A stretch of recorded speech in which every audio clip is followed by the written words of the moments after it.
So, you're considering owning a nightclub. You see a packed dance floor, a queue around the corner, premium tables, and drinks sold for several times their ingredient cost. The sales can be enormous during a successful weekend.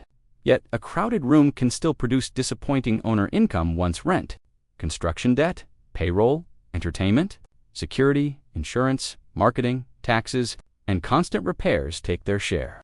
This breakdown will show what you are really buying, where the startup money goes, how the venue earns revenue, and why a club that looks successful from the sidewalk may be financially weaker than it appears. The first thing to understand is that a nightclub is not simply a bar that stays open late. It is a scheduled entertainment business operating inside a licensed hospitality property. The alcohol is important, but customers are also paying for access, atmosphere, music, convenience, privacy, visibility, and the belief that this particular room is worth visiting tonight. That creates unusual pricing power. It also creates unusual instability. A neighborhood bar may build loyalty through routine. A nightclub often depends on urgency. Guests do not merely ask whether the drinks are good. They ask whether enough desirable people will be there at the same time. That means the product expires quickly.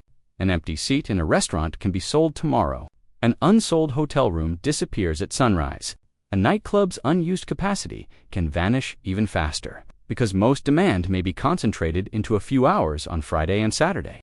When midnight passes, the owner cannot store the lost admission, the unused table, or the drinks that were never ordered. The fixed costs remain, but the revenue opportunity is gone. This is why nightclub ownership should be evaluated as a capacity business, not merely as a beverage business. The ownership model changes the economics before the first guest arrives. One operator may lease an unfinished space and build a new concept. Another may purchase an existing club and acquire its equipment, lease rights. Licenses were transferable, customer database, and operating history. A property owner may control both the building and the venue, separating real estate economics from operating economics. A hospitality group may spread management, purchasing, marketing, and talent relationships across several clubs. A first-time buyer with one location has no such cushion. The same decline in sales that a portfolio can absorb may threaten the survival of an independent venue. This channel examines businesses from the owner's side of the ledger. What must be invested, how revenue is produced where cash leaves, and what remains after the impressive sales numbers are reduced by ordinary expenses. With a nightclub, that distinction matters more than usual, because the room is designed to make spending visible while keeping most costs invisible. Start with the site. A club needs more than affordable square footage. It needs legal late-night use, practical access, sufficient parking or transportation, workable loading areas, compatible neighbors, and a market capable of filling the room repeatedly. A cheap building in the wrong district can become expensive if customers will not travel there. A prime downtown address can become equally dangerous. If the lease assumes sales that only the strongest weekends can support, location expenses also extend beyond base rent. Common area charges, property tax, pass-throughs, utilities, deposits, personal guarantees, percentage rent clauses, and required improvements can materially change the real occupancy cost. Then comes construction. A nightclub build-out must coordinate the parts guests notice with the parts they rarely see. The visible layer includes bars, booths, finishes, lighting, screens, signage, entrances, restrooms, and a DJ or performance area. Behind that appearance are electrical capacity, plumbing, refrigeration, ventilation, sound isolation, fire protection, emergency lighting, accessible routes, storage, employee areas, cameras, point-of-sale networks, and secure cash handling systems. An existing venue may reduce some of these costs, but it can also conceal deferred maintenance, outdated wiring, worn refrigeration, inadequate acoustic treatment, or a layout that no longer matches the intended customer mix. Working capital is the next overlooked requirement. The opening budget cannot stop at furniture, speakers, and inventory. The business needs cash for payroll before the first profitable month, deposits for utilities and vendors, insurance premiums, initial marketing, professional fees, repairs, refunds, chargebacks, and weeknights during the launch period. Grand opening attention can temporarily hide an unproven business model. The real test begins after the novelty fades, and the venue must attract paying customers without spending excessively to manufacture every crowd. Licensing is not a single national process. Alcohol rules, entertainment permits, operating hours, zoning, security requirements, occupancy limits, and public notice procedures vary by state and locality. In some markets, the operator applies for a new license. In others, an available license may be transferred with regulatory approval. Local planning departments, alcohol control agencies, fire officials, building departments, and sometimes neighborhood bodies can all affect the schedule. A signed lease does not guarantee permission to operate the concept described in the business plan. That is why due diligence must occur before. Construction commitments become difficult to reverse. Music creates another cost that inexperienced owners sometimes treat as part of the DJ's fee. Paying a performer does not automatically secure every public performance right for every composition used in the venue, depending on the music and how it is presented. The business may need appropriate licensing arrangements with performing rights organizations. The amounts vary, but the larger lesson is simple. The playlist is both a revenue tool and a compliance expense. Now consider capacity. Suppose the fire and building approvals allow 500 guests. That number is not the same as 500 paying customers. Staff occupy space. Some guests enter free through promotions. Others arrive early and leave before peak pricing. VIP tables remove floor area but may create greater revenue per square foot. A comfortable room may feel energetic at 350 people, while the same room may look empty at 250. The operator is constantly balancing safety, service speed, visual density, and customer spending. Maximum legal occupancy is a ceiling, not a revenue forecast. Admissions are the first major revenue stream. Cover charges can produce attractive contribution, because the direct product cost per additional entrant is low once the event is staffed. But the price is sensitive to demand. A recognized performer, holiday, festival weekend, or limited capacity event may support a high ticket. An ordinary night may require guest lists, early entry discounts, or bundled offers. The owner should track paid admissions, complimentary admissions, average ticket price, ticketing fees, refunds, and the acquisition cost of each guest. A long line has promotional value, but it is not a substitute for accurate entry data. The bar usually generates the largest volume of transactions. Ingredient cost can be modest compared with the menu price, especially for simple mixed drinks. Yet gross margin is not the same as operating profit. Product can disappear through overpouring unrecorded drinks, breakage, spoilage, theft, incorrect recipes, unauthorized discounts, and poor receiving controls. Credit card fees reduce each sale. Bartender, labor, barbacks, ice garnishes, cups, cleaning, refrigeration, and inventory storage also sit behind the headline markup. The owner needs measured pours, recipe controls, inventory counts, sales reconciliation, and management oversight to convert theoretical beverage margin into real gross profit. Bottle service changes the unit economics because the customer is buying more than liquid. The table provides seating, priority, personal service, a defined social area, and public visibility. Minimum spends allow the club to monetize limited floor space at different rates. A table beside the dance floor may sell differently from one hidden near a corridor, even if both hold the same number of guests. The most useful metric is not the menu price of one bottle.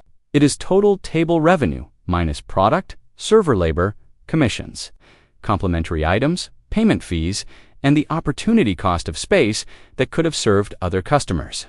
Weekday buyouts, private celebrations, and carefully structured brand partnerships can add revenue, but contracts, staffing, exclusivity terms, and event-specific costs determine whether those sales are worthwhile. The promoter relationship deserves special attention because it can make a young club appear stronger than its own customer base. A promoter may bring birthday groups, social communities, table buyers, influencers, or guests who improve the room's energy. Compensation may involve a flat payment, a per-person amount, a table commission, a percentage of sales, or a combination. The danger appears when management cannot separate customers attracted by the venue from customers controlled by outside partners. If the promoter moves to a competing club, part of the crowd may move as well. The building stays in place while the demand network changes addresses. Labor is where the entertainment concept becomes an operating system. A club may need bartenders, barbacks, servers, hosts, cashiers, co-check attendants, cleaners, managers, technicians, door staff, security personnel, reservation staff, and event sales employees. Some roles work only on event nights.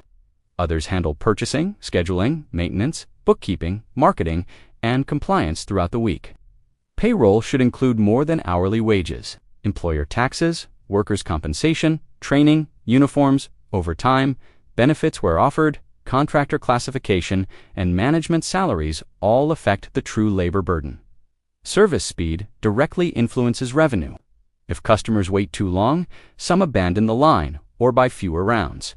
If the entrance is slow, paid guests become frustrated before entering. If table service is disorganized, the highest spending customers receive the weakest experience. If security is understaffed or poorly trained, an avoidable problem can become a safety incident. Labor is therefore both an expense and a capacity constraint. Cutting one position may save payroll while reducing sales, increasing risk, or damaging repeat demand. Entertainment is another variable cost that can behave like marketing. A resident DJ may support a consistent identity at a manageable fee. A touring artist can create a surge in ticket and table demand but require a guarantee: travel, hospitality, production, and additional staffing. The question is not whether a famous name fills the room. The question is whether the incremental gross profit exceeds the total incremental event cost. A sold-out event can disappoint financially when talent, promotion, production, and complimentary access consume too much of the revenue. Maya is evaluating a 450 capacity club in a fictional, mid-sized U.S. city to understand the business. She models one ordinary month rather than one spectacular weekend. Her planning model assumes $360,000 in total revenue, $70,000 from admissions, $185,000 from bar sales, $80,000 from tables, and $25,000 from private events and partnerships. These are not industry averages. They are simplified assumptions used to show the flow of money. She then estimates $72,000 for beverage and event-related direct costs, leaving $288,000 in gross profit. From that amount, the model subtracts $92,000 for payroll and related labor costs, $48,000 for rent and occupancy charges, $32,000 for entertainment and promoters, $18,000 for security, $17,000 for marketing, $14,000 for insurance and professional services, $16,000 for utilities, cleaning, software, and merchant fees, and $11,000 for routine repairs and miscellaneous overhead. Operating profit before interest, taxes, owner distributions, and major capital spending is $40,000. That $40,000 is not automatically Maya's personal income. If the build-out was financed, debt payments still require cash. If an air conditioning unit fails, the repair may exceed the monthly maintenance allowance. Taxes may be due later than the sale that created them. Deposits collected for future events may be restricted by upcoming obligations. Maya may also need to retain cash for a slow season or renovation. Revenue of $360,000 can therefore coexist with a much smaller amount that is safely available to the owner. Now reduce the model's revenue by 15%, while holding most fixed and semi-fixed costs steady. Sales fall to $306,000. Some beverage cost declines because fewer drinks are sold, and a few hourly shifts can be reduced. Rent, insurance, management, payroll, software licenses, and much of the security plan do not fall at the same speed. The operating profit may shrink by far more than 15%. This is operating leverage. A relatively modest sales decline can produce a severe profit decline when the business carries a heavy fixed cost base. Break-even should therefore be calculated with a blended contribution margin, not with the markup on one cocktail. The club earns money from admissions, drinks, tables, events, and sponsorships, each with different direct costs. Management must estimate how much of every sales dollar remains after variable costs, then determine how much total sales are needed to cover fixed expenses. Even that calculation is only a planning tool because the sales mix changes. A month dominated by high-margin admissions may perform differently from one with similar revenue, produced through expensive talent and discounted tables. Cash flow creates another layer. Nightclubs may collect ticket money before an event, pay performer deposits weeks in advance, settle card transactions after a delay, purchase inventory before the weekend, and pay payroll on a separate schedule. Sales tax and other collected amounts may sit temporarily in the bank even though they do not belong to the owner. Chargebacks can reverse prior sales. Vendor terms may improve cash flow without improving profit. A profitable month on an accrual statement can still create a cash shortage when deposits, debt, taxes, and capital expenditures fall at the wrong time.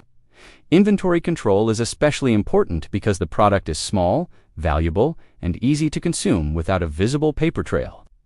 The operator should compare beginning inventory, purchases, transfers, ending inventory, and recorded sales. Unusual variances may reveal overpouring breakage, theft, incorrect recipes, or data entry errors. The purpose is not merely to accuse employees. A poorly designed system can create losses even with honest staff.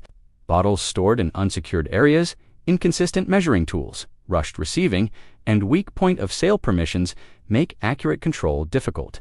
Insurance and legal exposure are not side issues.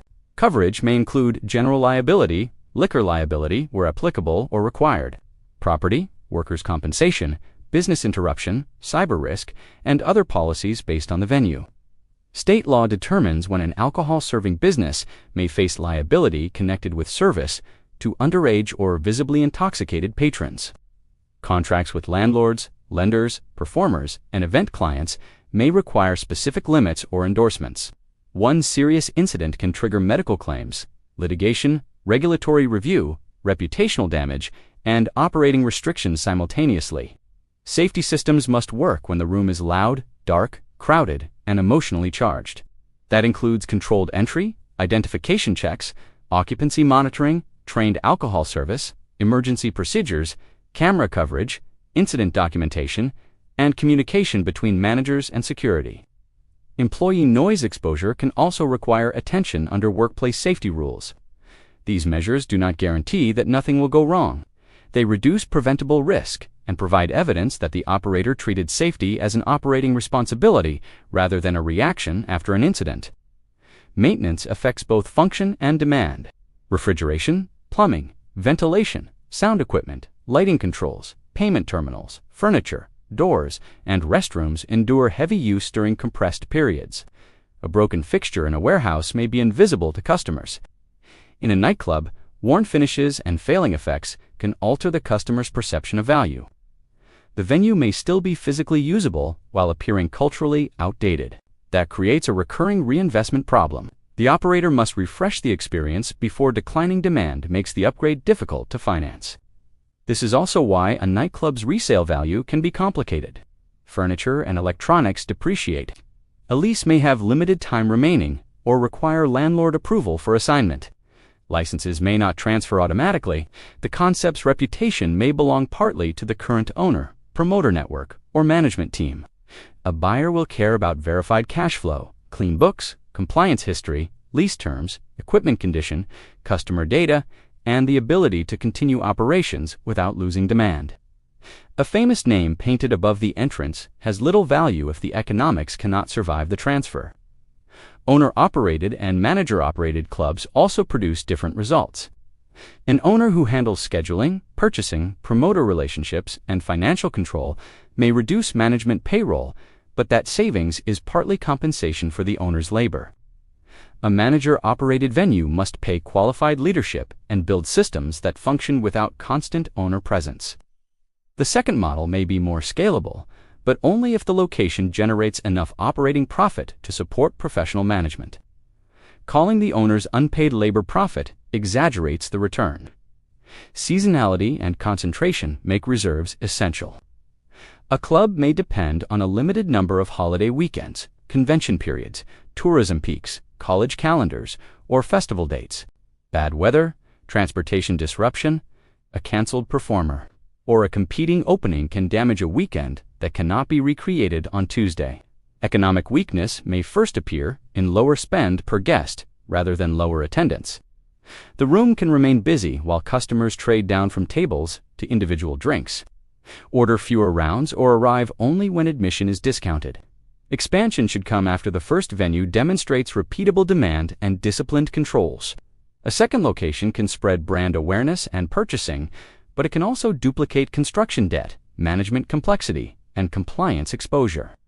The operator should know which part of success is transferable. Was the first club successful because of a unique building, a particular promoter, the owner's personal network, favorable rent, or a repeatable operating system? Growth based on one temporary advantage can multiply risk rather than diversify it. So, can a nightclub be a strong business? Yes, under the right conditions. The venue needs a realistic occupancy cost, sufficient working capital, disciplined construction, lawful operations, effective inventory controls, a balanced revenue mix, reliable management, and enough direct customer demand to avoid buying every crowd from outside partners. It also needs the humility to reinvest, change programming, or reduce costs before weak trends become a crisis. The negative case is equally clear. An owner overbuilds the room, signs an aggressive lease, relies on debt, mistakes opening buzz for permanent loyalty, and manages by sales rather than cash flow. Discounts keep attendance high while average spend falls. Promoters demand better terms. Repairs are delayed. Insurance and compliance costs rise. The club still looks alive from the dance floor, but its fixed obligations are slowly outrunning the contribution produced by each night. The central lesson is not that nightclub ownership always fails or always produces extraordinary returns. It is that the business sells a perishable combination of access, atmosphere, and concentrated attention, while carrying costs that continue after the crowd leaves. The visible markup on a drink explains only a small part of the model. The real outcome depends on capacity, sales, mix, labor, demand, ownership, compliance, debt, reinvestment, and cash timing. When the system works, a few hours can generate remarkable sales, and a well-run venue can earn a healthy operating return. When the system weakens, the music and lighting can hide the decline for months. That is what makes nightclub economics so deceptive. The customers are watching the entrance, the tables, and the dance floor. The owner must watch contribution margin, cash reserves, incident reports, inventory variance, lease obligations, and the cost of remaining relevant. In this business, the room can be full long after the financial warning lights have turned on.